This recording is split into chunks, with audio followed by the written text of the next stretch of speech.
দেখেন কত সুন্দর বরফের দেশ। ইটালিতে প্রচুর পরিমাণ বরফ পড়ে। অনেক এরিয়াতে আসলে এরকম বরফ পড়ে না।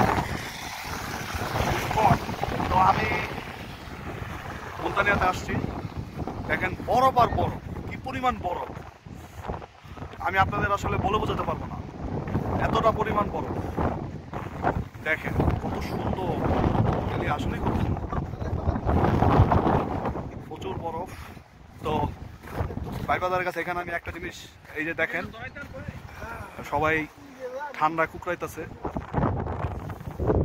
বরফের দেশ।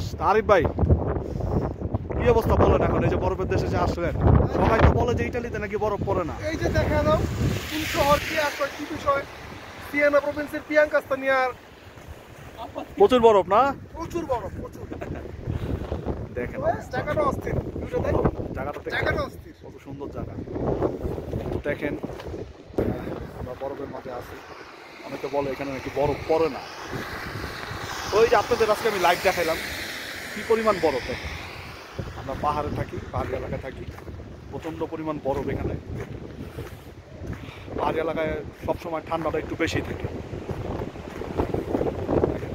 আসলাম আজকে একটু ঘুরতে বের হই, তো এই আসলাম ভাই বেতার মিলে একটু ঘুরতে বের হলাম। বরফে আসলে একটা অন্যরকম লাগতেছে, প্রায় দীর্ঘ 1.5 বছর পর আমরা বরফ বছর পর রোমানিয়াতে যখন ছিলাম তখন এই বরফের ফিলটা পাইছিলাম। তো এবারকার এই মুলতানিয়াতে আসলাম এই বরফের ফিলটা নিতে। দেখেন এটা আমাদের শহরেই, আমরা যেখানে থাকি এই জায়গায় এটা অবস্থিত, এই অঞ্চলটা।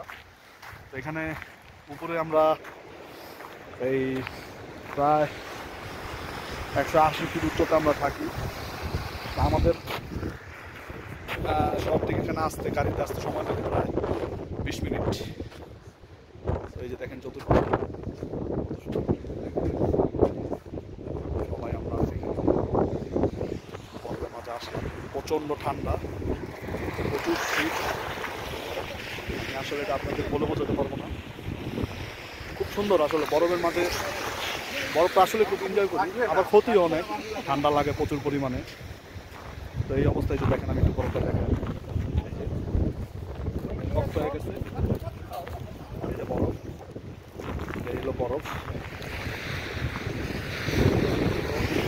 ইটালি আমরা সিয়েনা প্রভিন্সে আমাদের পিয়াঙ্কাস্তানিয়াতে আমরা থাকি একটা শহরে। এই শহরে প্রচুর পরিমাণ বরফ পড়ে, ঠান্ডা সবসময় 12 মাসে ঠান্ডা অ্যাকচুয়ালি। তো এই অবস্থা আপনার সাথে শেয়ার করতে আসলাম। যারা বলেন যে ইটালিতে বরফ পড়ে না, তাদের উদ্দেশ্যে বললাম দেখেন ইটালিতে কিছু কিছু শহরে এখনও বরফ পড়ে। তো আমাদের মুলতানিয়া যে সমস্ত এরিয়া, মানে মুলতানিয়া মানে পাহাড়, এই সমস্ত এরিয়াতে সবসময় বরফ পড়ে। দেখেন সবাই খুব সুন্দর চতুর্দিকটা, আমি আরেকবার দেখাই একটু। দারুণ ওয়েদার, দারুণ পরিবেশ, দেখেন সুন্দর কি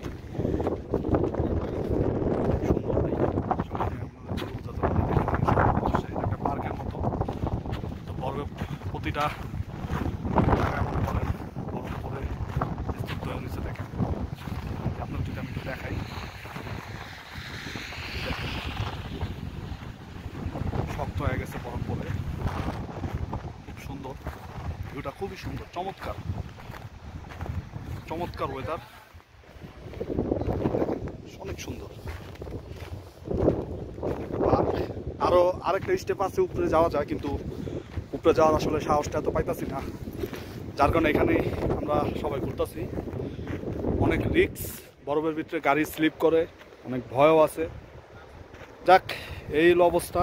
তো সবাই ভালো থাকবেন, দেখা হবে ইনশাল্লাহ, আমার জন্য দোয়া করবেন, ভালো থাকেন, আল্লাহ হাফেজ, লাভ ইউ ফ্রেন্ডস, সবসময় সবাই ভালো থাকবেন।